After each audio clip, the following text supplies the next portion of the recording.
Good morning. आज हम लोग हिस्ट्री की क्लास शुरू कर रहे हैं और हिस्ट्री में हम लोग थोड़ा सा बेसिक चीज़ें आज पहले समझेंगे और इसको चैप्टर वाइज पढ़ेंगे। तो सबसे पहले तो हम लोग समझने का प्रयास करते हैं कि जो इतिहास होता है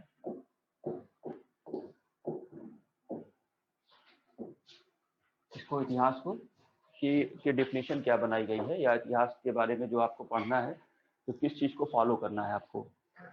तो जो इतिहास होता है इसकी एक डेफिनेशन ये बनाई गई है कि अतीत की घटनाओं के अध्ययन को इतिहास कहते हैं। ये बहुत ही ऑर्थोडॉक्स या बहुत पुरानी डेफिनेशन बनाई गई है कि अतीत की घटनाओं के अध्ययन को इतिहास कहते हैं, लेकिन ये अब पुरानी और घिसी पिटी हो गई है।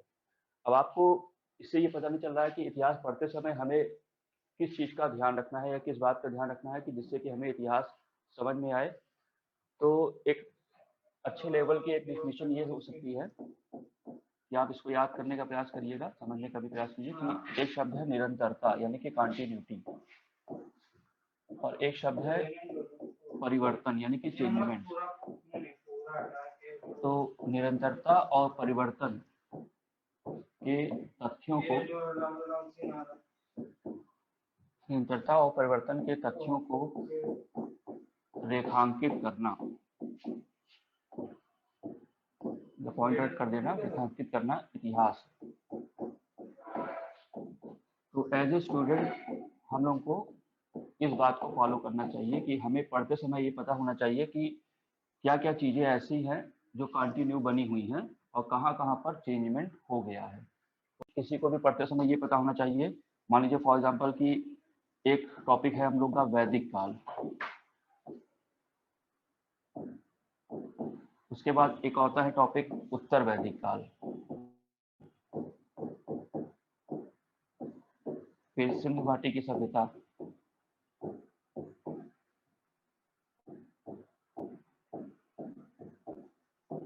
ठीक, उसके बाद 16 महाजनपद।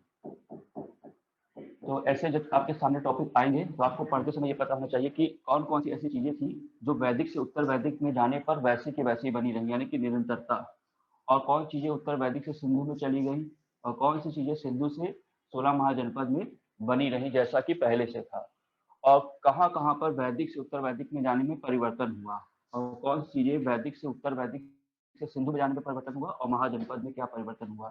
तो जो ये परिवर्तन है इससे क्वेश्चन आता है कि खास तौर से क्वेश्चन आता है कि क्या परिवर्तन हुआ। तो परिवर्तन को पॉइंट आउट करना बहुत जरूरी बात है, तभी आप समझ पाएंगे या फिर आप उसको याद कर पाएंगे। वरना इतिहास के साथ ये भी एक प्रॉब्लम है कि लोग भूल जाते हैं, पढ़ते हैं भूल जाते हैं। भूल इसलिए जाते हैं क्योंकि उनको पता नहीं चलता है कि कब हम वैदिक से उत्तर वैदिक में आ गए और कहाँ से सिंधु घाटी सभ्यता शुरू हुई। तो वो जो चेंजमेंट होता है जिसके कारण आज से वैदिक काल को उत्तर वैदिक काल कहा गया, उसका कोई कारण होगा। तो वो कारण क्या होगा, ये परिवर्तन होगा। इस परिवर्तन ने सिंधु सभ्यता को उत्तर वैदिक से अलग कर दिया।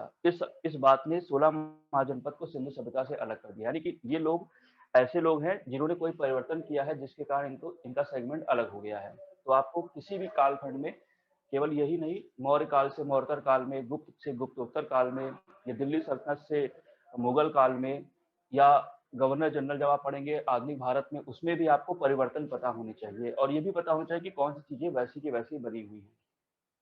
तो एक तो ये बात हो गई, इसको अच्छे से समझ लीजिए कि निरंतरता और परिवर्तन के तथ्यों को रेखांकित करना इतिहास है। ठीक, चलिए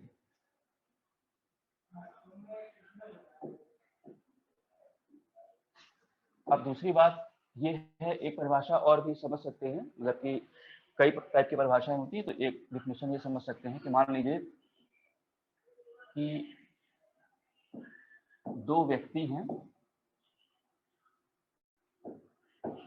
और एक का नाम है अतीत,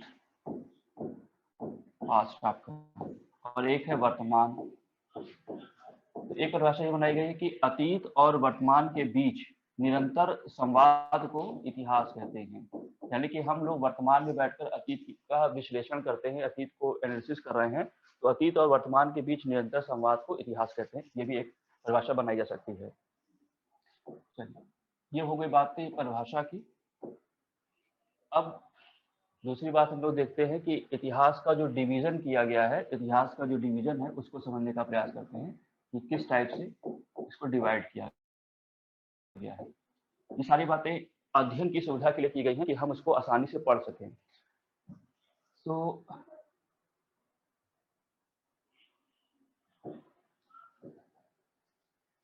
इतिहास को वैसे तो 3 भाग में बांटा गया है। एक पार्ट आप कह सकते हैं प्रागैतिहासिक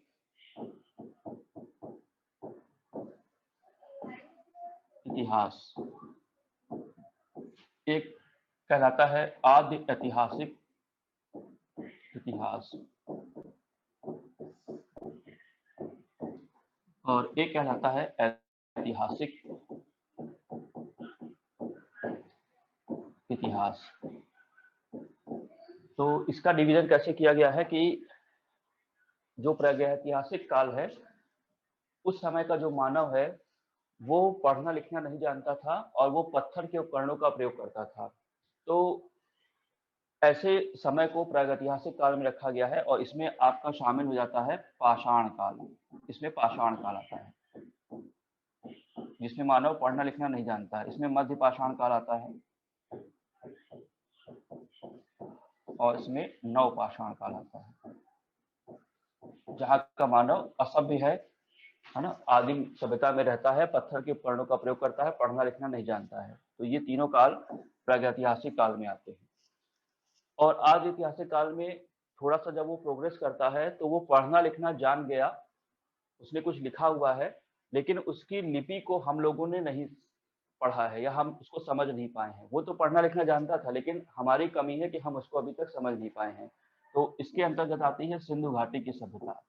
सिंधु घाटी की सभ्यता को आज ऐतिहासिक काल में रखा जाता है। ये लोग कुछ लिख कर चले गए हैं, मान लो ऐसे ऐसे कुछ करके लिख के चले गए हैं, अब आप उसको पढ़ते रहिए, अब आपकी जिम्मेदारी है पढ़ना उसको। तो हम लोग उसको अभी तक पढ़ नहीं पाए हैं। तो इनकी लिपि को कहते हैं चित्राक्षर लिपि और वांसोपिंडम लिपि इसका नाम है, या तो चित्राक्षर लिपि या वांसोपिंडम लिपि। उस पर हम लोग आगे डिस्कस करेंगे। और अब ऐसा समय जहाँ का मानव पढ़ना लिखना भी जानता था और अध्ययन के लिए बहुत सारी प्रचुर मात्रा में सामग्री मिली है, जैसे कि महल मिला है, खंडहर है, भवन है, सिक्के हैं, साहित्यिक साक्ष्य है, विदेशी विवरण है। तो वो सब इसमें आता है ऐतिहासिक काल में। इसमें आपका आता है मौर्य काल, मौर्योत्तर काल, गुप्त काल, ये सब इसमें आ जाते हैं। यानी उसके बाद जितने इतिहास हैं सब उसमें आएंगे, दिल्ली सल्तनत, मुगल काल, सब इसी में आ जाता है। तो ये 3 पार्ट बांटा गया है सुविधा के लिए, प्रागैतिहासिक, आदि ऐतिहासिक और ऐतिहासिक। ठीक है, इस बात को आप समझ लीजिए। अब इसके बाद आगे बढ़ते हैं और अब हम लोग पहला चैप्टर पढ़ेंगे प्रागैतिहासिक काल में और पाषाण काल की बात करेंगे। ठीक, तो पहले तो ये 3 डिवीजन आप इसको समझ लीजिएगा कि पाषाण काल मध्य पाषाण प्रागैतिहासिक में आता है, सिंधु घाटी आदि ऐतिहासिक में, और ऐतिहासिक में उसके बाद जितनी भी चीजें हैं सब ऐतिहासिक में आती हैं। ये थोड़ी छोटी मोटी कॉन्सेप्ट की बातें हैं, उसको समझ लीजिए जिससे कि आगे दिक्कत नहीं होती है उसको पढ़ते समय।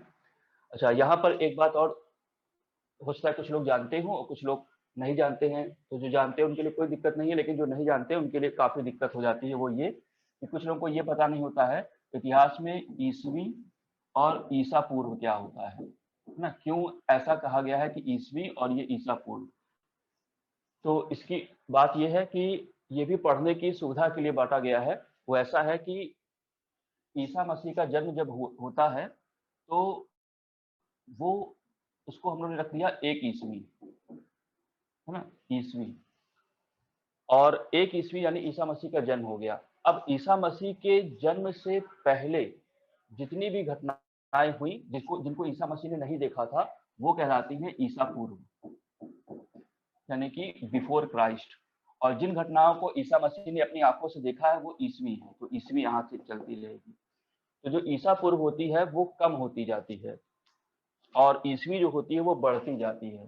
जैसे मान लीजिए कि सिंधु घाटी की सभ्यता है, वो है 1750 ईसा पूर्व से 2300 ईसा पूर्व या 2350 ईसा पूर्व।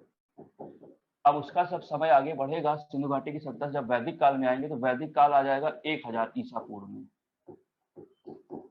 उत्तर वैदिक काल 600 ईसा पूर्व में। यानी कि वो कम होता जाएगा, उधर से कम होता जाएगा और कम करते करते 500, 400, 200 100 और करते करते उसको 1 पर ले आना है, और 1 पर आ जाएगा तो फिर ईस्वी बढ़ने लगेगी, तब वो कम नहीं होगी, तब वो बढ़ती जाएगी, 1 से 100 200 300 400 बढ़ती जाएगी। उधर से ईसा पूर्व कम होता जाएगा और ईस्वी बढ़ती जाएगी। तो एंशिएंट इंडिया में ईसा पूर्व रहेगा लगभग, और ये जो है मौर्योत्तर काल जब आता है उसका मौर्य के बाद, तब यहाँ पर ईस्वी शुरू होने लगती है। तो उसको हम लोग देखेंगे जब हम लोग पढ़ते समय। बस इतना समझ लीजिए कि ईसा पूर्व कम होता जाता है और 1 ईस्वी पर आने के बाद वो ईस्वी बढ़ती जाती है।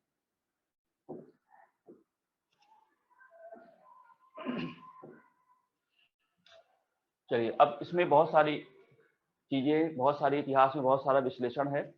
चीजों को समझ के पढ़ेंगे तो चीजें याद रहेंगी, और चीजों को रटेंगे तो वो भूल जाती हैं। तो इसलिए कॉन्सेप्ट क्लियर करके पढ़ना ही जिम्मेदारी होती है इतिहास में। और इसमें स्टोरी एलिमेंट का बड़ा योगदान होता है। स्टोरी एलिमेंट पता होना चाहिए। इतिहास पढ़ते समय हमें बहुत सारी कुछ कहानियां या कुछ बातें होती हैं जिनका कॉन्सेप्ट क्लियर होना जरूरी है, वरना फिर हम समझ नहीं पाते कि ऐसे कैसे हो गया या ये बात कैसे जुड़ी हुई है। महात्मा बुद्ध एक थे, उन्होंने कहा था, एक बात कही थी कि हर घटना का एक कारण होता है और कारण का परिणाम होता है। तो ये बात स्टूडेंट के लिए बहुत सही है कि हर घटना का एक कारण होता है, कारण का परिणाम होता है। तो जब हम लोग पढ़ रहे होते हैं किसी किताब से या किसी भी सोर्स से, तो कई जगह ऐसा होता है कि हमें कुछ किताबें केवल कारण बता रही होती हैं और परिणाम नहीं बताती हैं, या कुछ जगह परिणाम पता होता है या उसका डिस्कशन होता है लेकिन कारण नहीं पता होता है। तो जब दोनों ही, इसीलिए कई किताबों से आपको पढ़ना पड़ता है, तब जाके आपको कारण और परिणाम दोनों पता चलता है। तो जब ये दोनों मिल जाता है आपको, तब उससे कहते हैं कॉन्सेप्ट।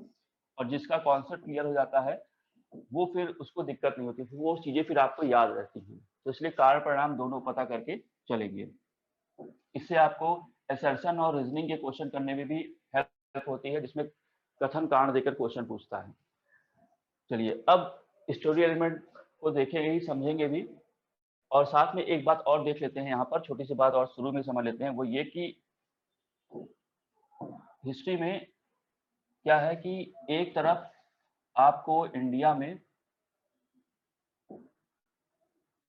उत्तर भारत दिखाई पड़ेगा और एक तरफ आपको दक्षिण भारत दिखाई पड़ेगा।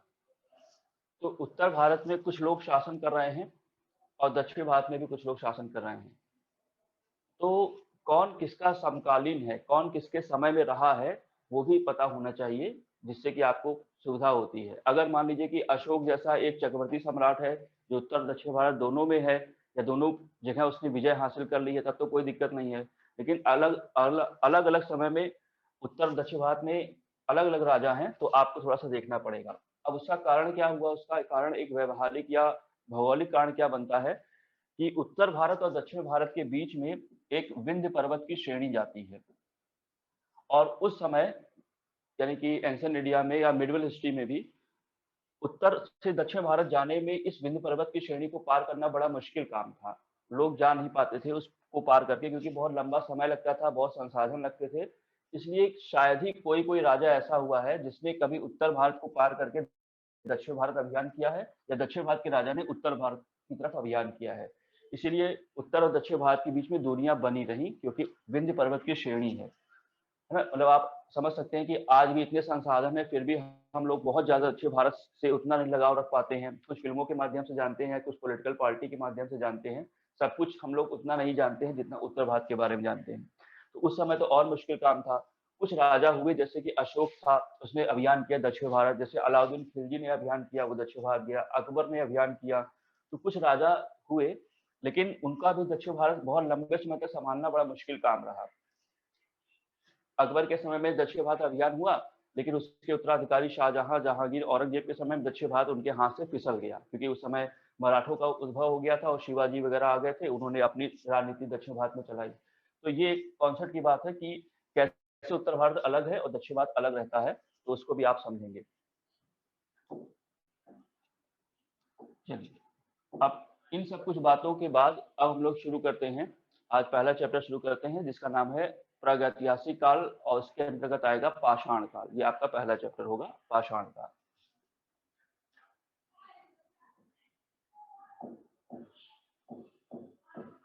पाषाण।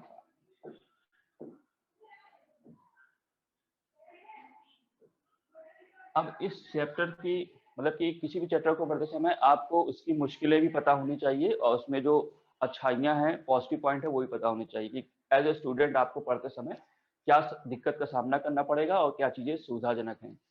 पाषाण काल की दिक्कत ये है कि इसको पढ़ते समय कोई आपको इमेज नहीं बनती है, क्योंकि आपने वहाँ पे तो कभी किसी राजा का नाम तो है नहीं या उससे आप कोई लिंक कर पा रहे हो। तो यहाँ पे केवल एक मानव है जो कि आदिम अवस्था में रहता है। तो आपको इमेज तो नहीं बनती है, तो इसका अध्ययन कैसे करते हैं कि पत्थर के उपकरणों के आधार पर किया गया है ना? पत्थर के उपकरणों के आधार पर इसका अध्ययन किया गया है या जो भी साक्ष्य मिले हैं उनके आधार पर किया गया है। उनका जीवन कैसा था, क्या करते थे। तो थोड़ा-सा इसमें आपको अपने आप से ही कुछ इमेज बना के इसको देखना पड़ेगा कि वो उस समय का मानव कैसा था, क्योंकि यहाँ पे कोई राजा नहीं मिलेगा, उसकी प्रजा नहीं मिलेगी। तो पाषाण काल पढ़ते समय कभी-कभी बुद्धि पर भी पत्थर पड़ जाते हैं, मतलब इतने ज़्यादा पत्थर आपको दिखाई पड़ेंगे। तो फिर भी प्रयास करेंगे कि जो सरल तरीके से उसको समझने का प्रयास किया जाएगा पाषाण काल। तो पाषाण काल में जो है, पहले तो हम आपको इसका एक डिवीजन बता दें, फिर हम आगे बात करेंगे। पाषाण काल को भी 3 भाग में बाँटा गया है।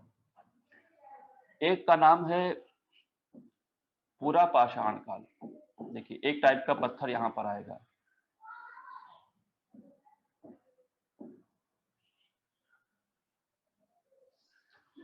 ठीक है, पूरा पाषाण काल।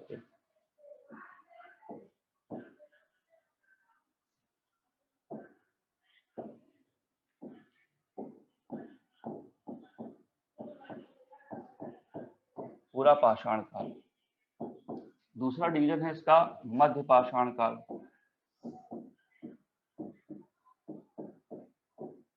और तीसरा है नव पाषाण। ठीक, तो ये तो कोई ऐसी दिक्कत की बात नहीं है, आप समझ पा रहे हैं पूरा पाषाण, मध्य और नव पाषाण। दिक्कत और थोड़ी सी तब शुरू हो जाती है जब आप इसका भी 3 डिवीजन करते हैं और इसमें एक पार्ट आ जाता है आपका निम्न पूरा पाषाण काल।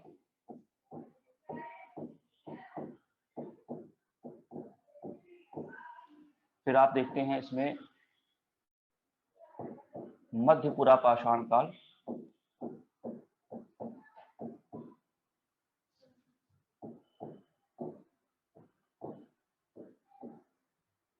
और एक तीसरा डिवीजन यहाँ पर है उच्च पूरा पाषाण काल।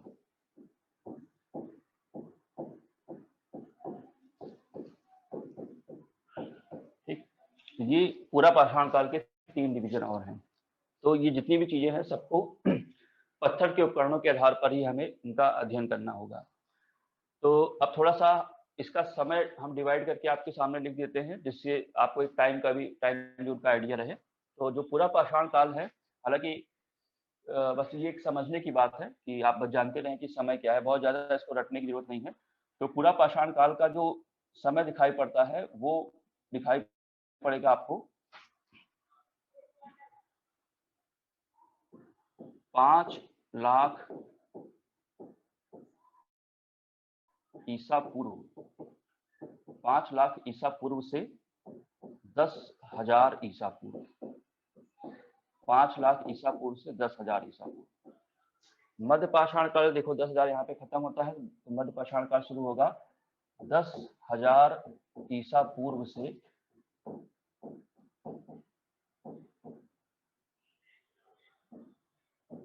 6,000 ईसा पूर्व।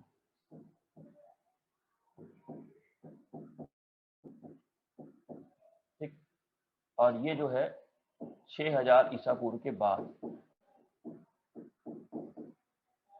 तो ये 6,000 ईसा पूर्व से आगे बढ़ता है। उसका समय इसलिए आगे नहीं होता क्योंकि उसमें जुड़ी हुई कुछ चीजें हैं जो कि आपको सिंधु घाटी में भी दिखाई पड़ जाएंगी। तो ये एक मोटा मोटा डिवीजन है 5 लाख से 10,000, और वो 10,000 से 6,000 और 6,000 के बाद।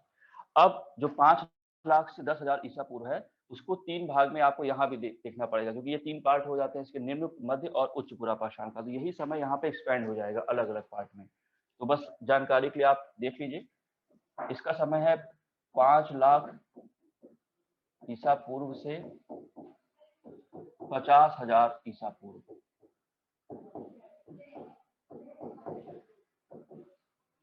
इसका समय है 50,000 ईसा पूर्व से, वहां पे खत्म होता है तो यहाँ पे शुरू होता है 50,000 ईसा पूर्व से 40,000 ईसा पूर्व, और इसका है 40,000 ईसा पूर्व से आपका 10,000 ईसा पूर्व। ठीक, तो देखिए वो 10,000 आ जाता है यहाँ पर, मतलब इसी टाइम को हमने उसमें 3 पार्ट में डिवाइड किया है। अगर आप टाइम नहीं भी ध्यान रखते हैं तो अभी यहाँ पे कोई दिक्कत नहीं, आप इतना ही ध्यान रखिए कि कौन सा डिवीजन है, मतलब पूरा पाषाण, मध्य पाषाण, नवपाषाण, इसके 3 पार्ट है, निम्नपुरा, मध्यपुरा और उच्चपुरा। ठीक है, ये 3 डिवीजन या जो भी डिवीजन है उसको ही ध्यान रखिए। अगर आप टाइम नहीं याद कर पाते तो भी चल जाएगा अभी, तो इतनी बात को ध्यान रखना है पहले। ये सुविधा के लिए है कि इसको डिवाइड किया गया है। अब हम लोग आगे बढ़ते हैं और इसके अंदर चलेंगे। अब पाषाण काल का डिस्कशन करेंगे कि कैसे कैसे क्या क्या प्रोग्रेस हो रही है, और कहानी शुरू से करते हैं जिससे कि आपको इसमें इंटरेस्ट भी बना रहे, क्योंकि पाषाण काल में थोड़ा सा शुरू के 1-2 चैप्टर एंशिएंट इंडिया में बोरिंग लग सकते हैं, क्योंकि यहाँ पे धैर्य से बना कर रखने की जरूरत है, धैर्य पूर्वक, कि 1-2 चैप्टर खिसकने चाहिए, क्योंकि एंशिएंट इंडिया की विशेषता इसमें चैप्टर कम है, मतलब कि 7-8 चैप्टर ही हैं, लेकिन चैप्टर सब बड़े बड़े हैं। और मिडवल हिस्ट्री वगैरह में चैप्टर छोटे छोटे हैं लेकिन चैप्टर कई हैं। ठीक, तो फिलहाल आपके सामने पहला चैप्टर है, इसमें शुरू में इमेज नहीं बनेगी, थोड़ी प्रॉब्लम हो सकती है, लेकिन फिर भी कोशिश करिए, अभी 1-2 चैप्टर के बाद आपको आसानी हो जाएगी। अभी आपका काम क्या है, पाषाण काल के डिवीजन को इतना ध्यान रखना। चलिए अब हम आगे बढ़ते हैं।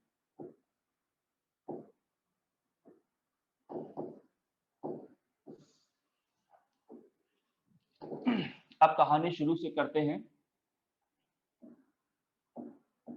और पाषाण काल के अंदर चलते हैं।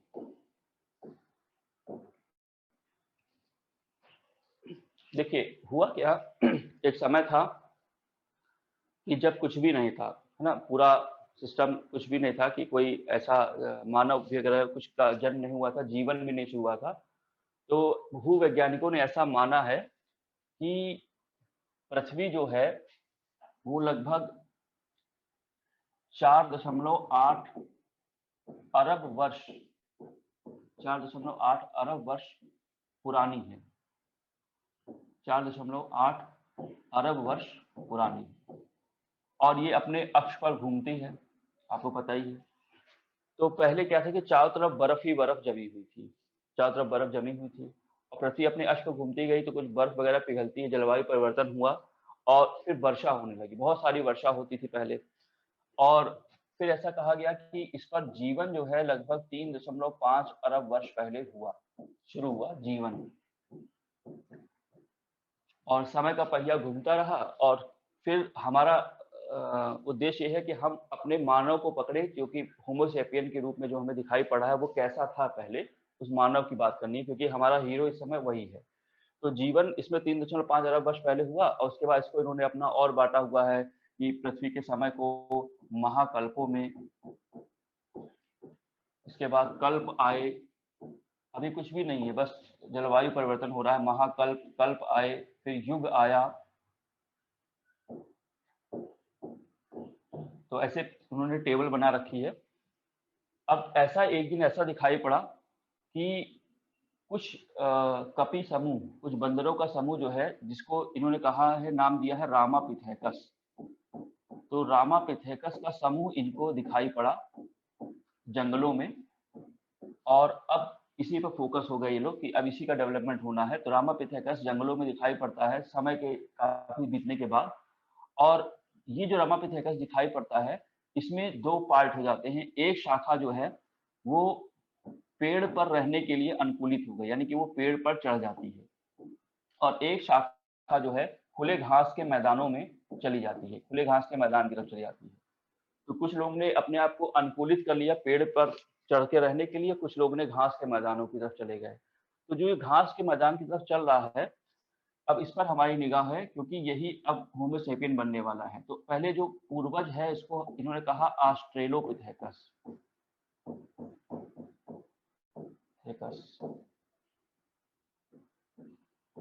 इसका नाम है ऑस्ट्रेलोपिथेकस। इसके बाद थोड़ा सा इसका डेवलपमेंट होता है, तो अब इसे कहते हैं इरेक्टस। इरेक्टस, मतलब कि पहले ये 4 पैर पे चल रहा है, झुक कर चल रहा है, उसके बाद फिर थोड़ा सा खड़ा हो जाता है तो इसे इरेक्टस कह दिया गया। मतलब इसके डेवलपमेंट के आधार पर इसका नाम बदलते चले जा रहे हैं। और फिर इसका एक नाम होता है नियंडरथल। इनके कंकालों का अध्ययन किया गया तो इसका नाम दिया गया नियंडरथल। इनका सिर काफी बड़ा होता था, आंखें धसी होती थी, आपको एनसीईआरटी किताबों में ये सब चीजें दिखाई पड़ेगी। तो नियंडरथल है। और नियंडरथल के बाद यहाँ पर डेवलपमेंट आता है क्रो-मैग्नन। क्रो-मैग्नन, और क्रो-मैग्नन के बाद ही आपको यहाँ पर अपना होमोसैपियन दिखाई पड़ेगा।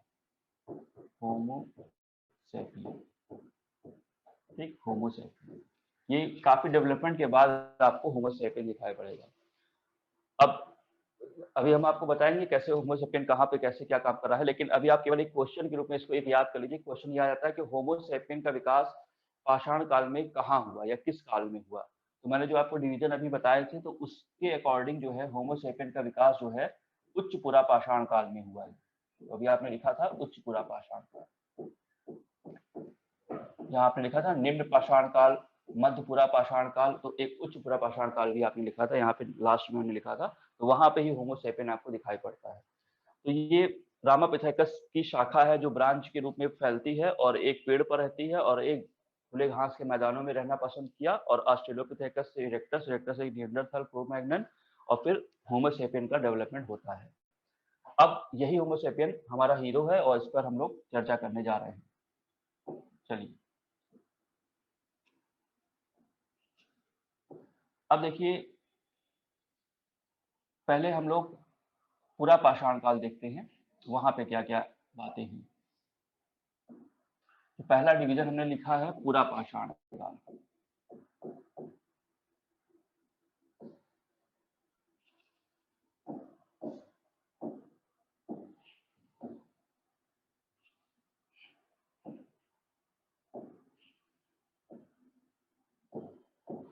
पूरा पाषाण,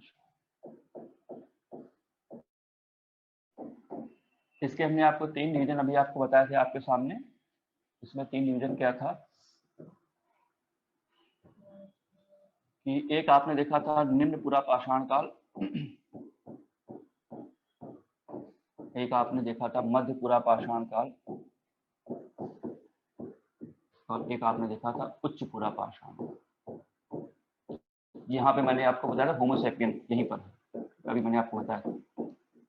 तो अब देखते हैं इसमें क्या हो रहा है। होता यह है कि यहाँ पर भी मानव असभ्य है, बर्बर है, आदिम अवस्था में जीता है। तो निम्न पुरा पाषाण काल के जो मानव है वो बड़ी बड़ी चट्टानों का उपयोग करता है शिकार करने के लिए। अभी इस समय क्या है कि ना तो बर्तनों का आविष्कार हुआ है, ना तो कृषि आई है। अभी मानव असभ्य तरीके से बड़ी बड़ी चट्टानों से जो है जानवरों को मारता है ना। वो चट्टान को लेकर खड़ा जाता है, कोई जानवर जब नीचे जाता है तो उसके ऊपर चट्टान फेंक देता है, उसमें वो जानवर दब जाता है और फिर उसको मारकर खा लेता है। तो निम्न पुरा पाषाण काल का मानव के जो उपकरण होते हैं, पत्थर के उपकरण होते हैं, वो बहुत ही भारी हैं, बड़े हैं, है ना, और उनमें कोई बनावट नहीं है, भौंदे टाइप के हैं, है ना।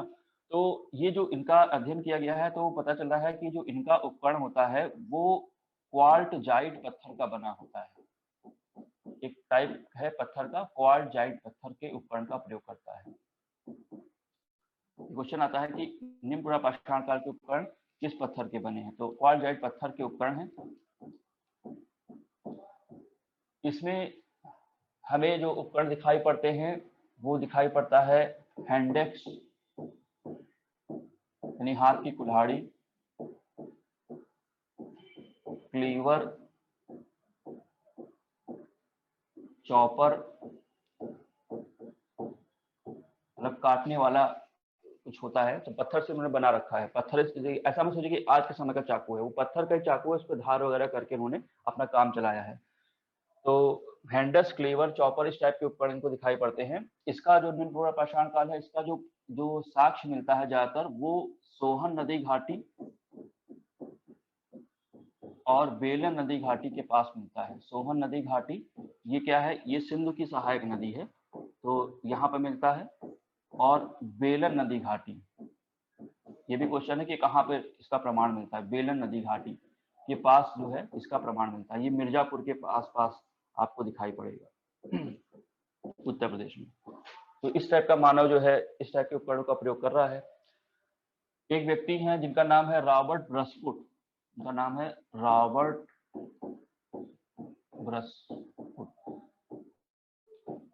इन्होंने जो है एक पत्थर की कुल्हाड़ी प्राप्त की थी, है ना, पत्थर की कुल्हाड़ी प्राप्त की थी मद्रास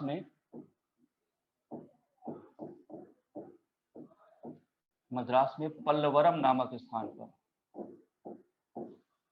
तो दक्षिण भारत में मतलब मद्रास पे भी इनका कुछ स्थल दिखाई पड़ा है। तो अभी ये मानव सिंपल पत्थर के उपकरणों का प्रयोग करके बड़ी बड़ी चट्टानों से की सहायता से जानवरों को मार रहा है।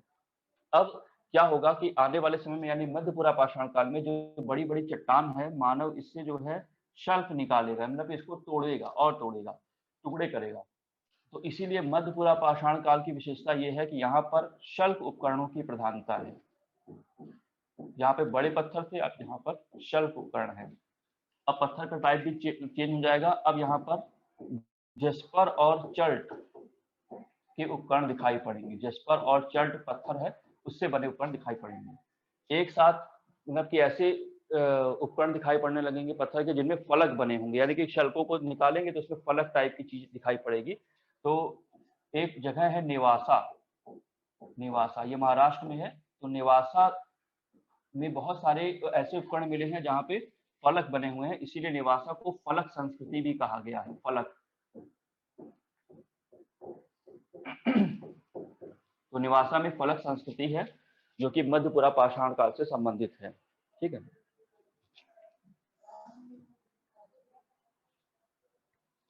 अब उच्च पुरा पाषाण काल, अभी तो मानव थोड़ा सा डेवलपमेंट कर रहा है, तो अभी ज्यादा उसमें कुछ ज्यादा चेंजमेंट नहीं है। बस ये चेंजमेंट जहां आया हमने पकड़ लिया कि क्वार्ट्ज जेट की अपेक्षा जेस्पर चर्ट का प्रयोग कर रहा है, बड़े पत्थर की अपेक्षा जो है शल्क उपकरणों का प्रयोग कर रहा है, और जो स्थल आपने देखे वो दिखाई पड़ा।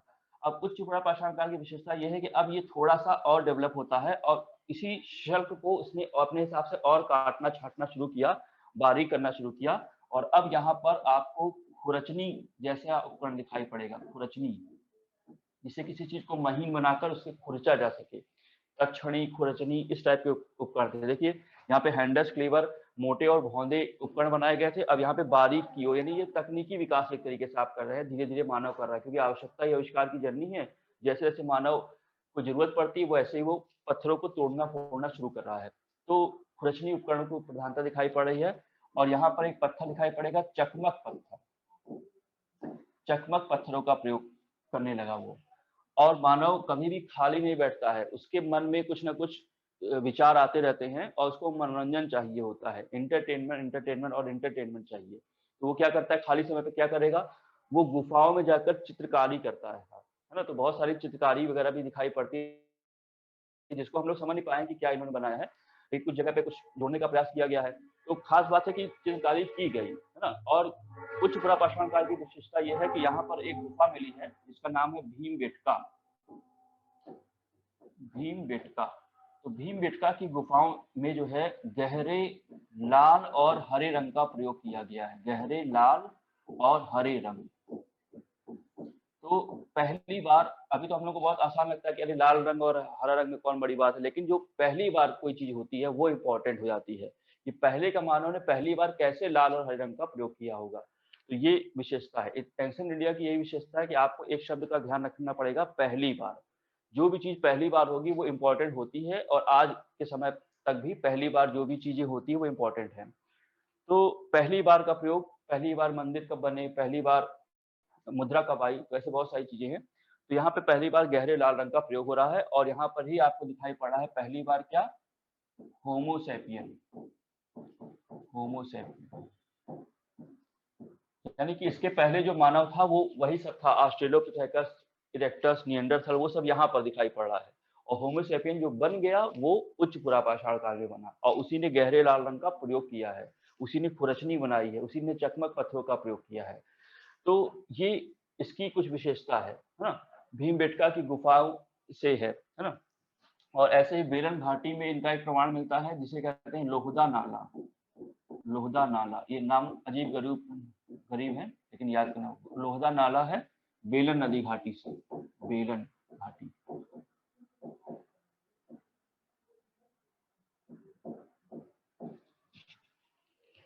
तो यहाँ पर थोड़ा सा आप देखिए कि कैसे डेवलपमेंट हुआ है। और ये निम्न पुरा पाषाण से उच्च पुरा पाषाण काल की यात्रा है, जो पहले ही सेगमेंट में है पुरा पाषाण काल में। ठीक, ध्यान देने वाली बात यह है कि इस समय मानव जो है शिकारी ही है, वह खाद्य संग्राहक है, खाद्य उत्पादन करता नहीं है, है ना। खाद्य का उपभोक्ता है और खाद्य को संग्रहित करता है, यानी जानवरों को मारना काटना ऐसा। और बर्तन का आविष्कार नहीं हुआ है, पशुपालन नहीं आया है, अभी ऐसा कुछ भी नहीं है, केवल एक छोटा सा डेवलपमेंट हुआ है। अब पुरा पाषाण काल के बाद अब दूसरा सेगमेंट, जो इसके 3 पार्ट तो हो गए, अब दूसरा सेगमेंट आता है जो आपका मध्य पाषाण काल। देखिए मध्य पाषाण काल और मध्य पुरा पाषाण काल में अंतर है, ये पुरा पाषाण काल का पार्ट है और मध्य पाषाण काल स्वतंत्र है। तो चलिए हम लोग मध्य पाषाण काल की ओर देखते हैं। अब जो 2 बचे हैं आपके, एक आपके सामने है मध्य पाषाण काल और एक है आपका नव पाषाण काल।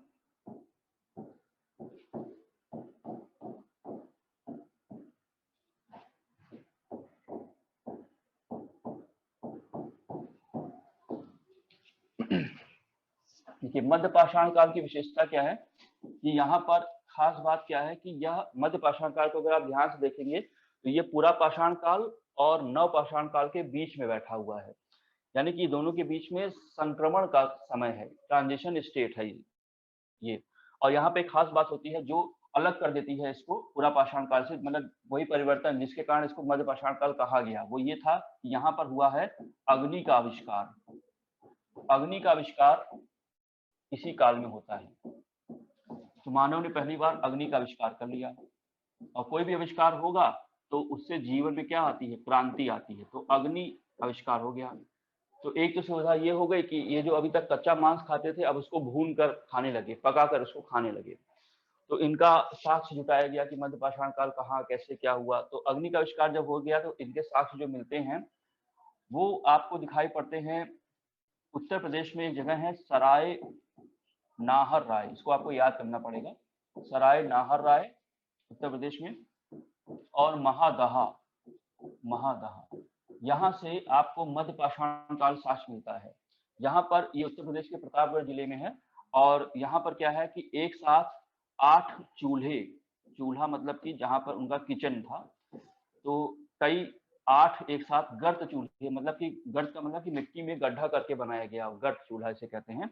गर्त का मतलब गड्ढा, तो मिट्टी में गड्ढा करके बनाए गए एक साथ 8 चूल्हे मिले हैं जिन पर जानवरों की जली हुई हड्डियां मिली हैं। तो इसका मतलब क्या होता है कि ये लोग मांस को पकाकर खाने लगे, और 8 चूल्हे मिलने का मतलब ये होता है कि अब सामुदायिक जीवन की शुरुआत हो रही है, मतलब कि कई लोग आपस में मिलकर अब रहना शुरू कर रहे हैं। तो मतलब ये हल्का सा हमें कबीला जीवन की ओर संकेत करने का प्रयास कर रहा है, या परिवार की ओर संकेत करने का प्रयास कर रहा है। तो एक साथ 8 चूल्हे मिले हैं जिन पर जानवरों की जली हुई हड्डियां मिली हैं। इसके अलावा यहाँ पर राजस्थान में आपको एक जगह मिलेगी बागोर, यहाँ से भी मध्य पाषाण काल का साक्ष्य मिलता है। गुजरात में आपको एक जगह मिलेगी लंगनाच। तो ये सब मध्य पाषाण काल के उपकरण दिखाई पड़ते हैं। मध्य पाषाण काल में और क्या परिवर्तन हुआ? परिवर्तन ये हुआ कि अब यहाँ का मानव जो है भौंदे उपकरण बनाने की बजाय या बेतरतीब तरीके के उपकरण बनाने की बजाय अब वो छोटे छोटे माइक्रो उपकरण बनाने लगा, सूक्ष्म उपकरण बनाने लगा। तो इसीलिए इस युग को माइक्रोलिथिक एज भी कहते हैं, माइक्रोलिथिक एज, क्योंकि ये सूक्ष्म उपकरण की प्रधानता यहाँ पे बढ़ गई। यहाँ पे अब छोटे छोटे उपकरण बनाए जाने लगे, और इसीलिए यहाँ पर क्या होता है, तीर कमान का आविष्कार हुआ।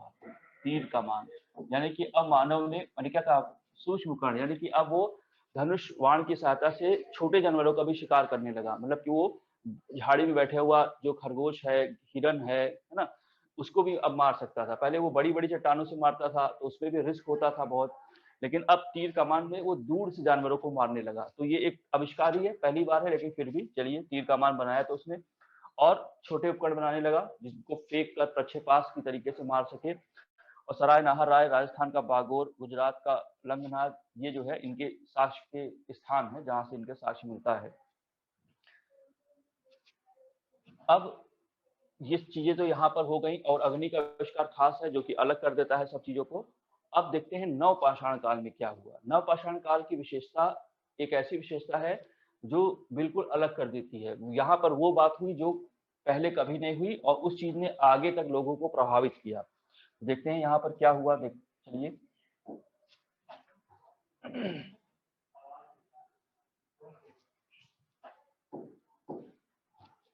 नवपाषाण काल की सबसे खास बात है कि यहाँ पर पहली बार, फिर देखिए पहली बार क्या हुआ, कृषि का आविष्कार हुआ। ये बहुत इंपॉर्टेंट चीज थी। मानव ने पहली बार कृषि किया, और ये इतनी इंपॉर्टेंट चीज है कि इस घटना के कारण इसे नवपाषाण कालीन क्रांति कहा गया है। क्रांति क्या होती है कि वो जो लंबे समय तक लोगों को प्रभावित कर जाए। जिस घटना के द्वारा लोग लंबे समय तक प्रभावित हो जाए वो क्रांति होती है, और परिवर्तन भी बहुत तेजी के साथ होना चाहिए। क्रांति की एक विशेषता ये भी है। तो यहाँ पर कृषि के आविष्कार ने बहुत सारे परिवर्तनों को तेजी के साथ जन्म दिया। एक तो क्रांति हो गई, कृषि का आविष्कार हुआ, इससे मानव के जीवन में बहुत सारी चीजें सुविधापूर्वक हो गई। अब देखिए कृषि होना, कृषि से क्या जुड़ा हुआ है। कृषि जब होती है तो लोग भरपेट भोजन करते हैं। भोजन करने के बाद क्या होता है कि जो चीजें बच जाती हैं उसको रखने की जगह पड़ती, जरूरत पड़ती, कहाँ रखें। तो इसी से जुड़ा हुआ हो गया बर्तन का आविष्कार। अब यहाँ पर मनुष्य ने बर्तन का आविष्कार भी किया। बर्तन भी आए, आवश्यकता आविष्कार की जर्नी है तो बर्तन का आविष्कार हुआ।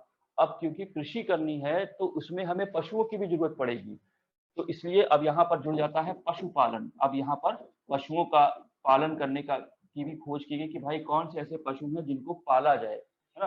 अब हमें आज तो लगता है कि हाँ ये पशु पालतू है, ये पशु पालतू नहीं है, लेकिन उस समय बड़ा रिस्क था। अब क्या करते थे ये लोग, जाते थे, मान लो जंगल में एक जानवर को इन्होंने 5-6 लोगों ने मिलकर पकड़ लिया, घर में लाए, वो बेहोश हो गया था। अब जब वो सुबह उठा तो पता चला कि वो जो है इन पर हमला करके भाग गया, वो बाघ था। अगले दिन फिर लेके आए किसी तरह से, तो वो भेड़िया निकला। उसने कहा कि सुबह मैं तुम लोगों को बताऊंगा मैं कौन चीज हूँ, और भेड़िया निकला, उसने हमला किया, वो भाग गया। तो कई बार उन्होंने ऐसा एक्सपेरिमेंट किया होगा, तब जाके एक जानवर लाए और उसको बांधा, और वो सुबह नहीं गया, आराम से बैठा रहा। तो उसने पूछा कि भाई, मानव ने पूछा आप कौन है, तो उसने मुस्कुराया, उसने कहा कि मैं भैंस हूँ, भैंस, है ना। तो मुझे कहीं जाने की जल्दी नहीं है, मेरे पास बहुत टाइम है। तो वो भैंस पालने का साक्ष्य यहाँ पे मिलता है। तो यहाँ पर एक जगह है मेहरगढ़। तो भैंस पालन का पहला साक्ष्य जो है मेहरगढ़ से मिलता है, ये बलूचिस्तान में है। तो यहाँ पर आप देख सकते हैं भैंस पालन का साक्ष्य। और अपना क्योंकि कृषि आ गई थी तो यहाँ पर चावल का साक्ष्य मिलता है, चावल। तो इलाहाबाद में एक जगह है कोल्डी हवा, कोल्डी हवा, कोल्डी हवा, तो ये इलाहाबाद में है। तो यहाँ से चावल का पहला साक्ष्य मिलता है। तो भैंस आपको मिल गई, कृषि में चावल मिल गया आपको, तो जीवन में थोड़ी सी प्रगति हुई, और पशु भी आ गए, बर्तन भी आ गए। और ये जो क्रांति की बात है, इसको एक विद्वान है जिनका नाम है जॉन लुबाक। तो जॉन लुबाक ने इसे नवपाषाण क्रांति कहा है,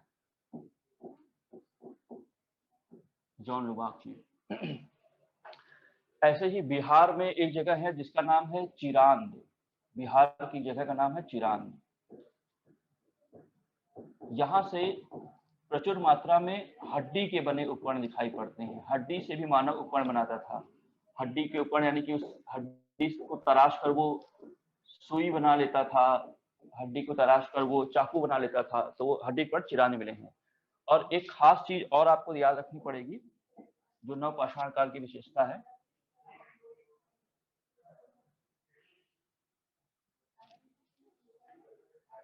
वो ये कि नवपाषाण काल में, नवपाषाण काल में एक जगह मिली है कश्मीर में। कश्मीर में एक जगह है जिसे कहते हैं बुर्ज होम। ये लास्ट है, थोड़ा सा बस देख लीजिए। गुफ कराल, बुर्ज होम और गुफ कराल, यहाँ पर जो है अंडरग्राउंड टाइप के मकान बने हैं, मतलब कि गड्ढा घर, यानी कि जमीन की खुदाई करके घर बनाए गए हैं। और बुर्ज होम से जो है मालिक के साथ कुत्ते को दफनाए जाने का साक्ष्य मिला है। मतलब कि यहाँ पे ऐसी कब्रें मिली हैं जिसमें कि उनकी कोई प्रथा होगी कि मालिक मर गया अगर तो उसके साथ कुत्ते को दफना दिया जाए, मानव के साथ कुत्ते को दफनाए जाने का साक्ष्य यहाँ से मिलता है। बुर्ज हुम और गुप्तराज ये कौन है? नवपाषाणकालीन स्थल है। ठीक है, और इसके प्रमाण ज्यादातर उत्तर प्रदेश के टोंस घाटी में मिलते हैं। जैसे वहां पे बेलन घाटी आपने देखी, वहां पे उत्तर प्रदेश में टोंस घाटी। तो ये कुछ स्थल थे जिनके नाम आज पूछा जाएगा मेहरगढ़ से क्या मिलता है, या पूछा जाएगा चिरांद किस लिए प्रसिद्ध है ना, या फिर बुर्ज होम गुप्त करार का नाम ले लेगा, या अग्नि का आविष्कार कहाँ हुआ, बर्तन का आविष्कार कहाँ हुआ, ऐसी कुछ बातें पूछेगा। तो ये ओवरऑल चीजें हैं।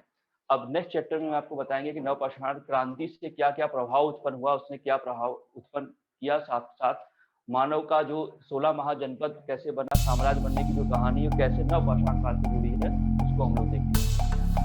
चलिए बाकी चीजें हम लोग कल की क्लास में करेंगे। अब हम लोग क्लास को ओवर करते हैं। Thank you very much.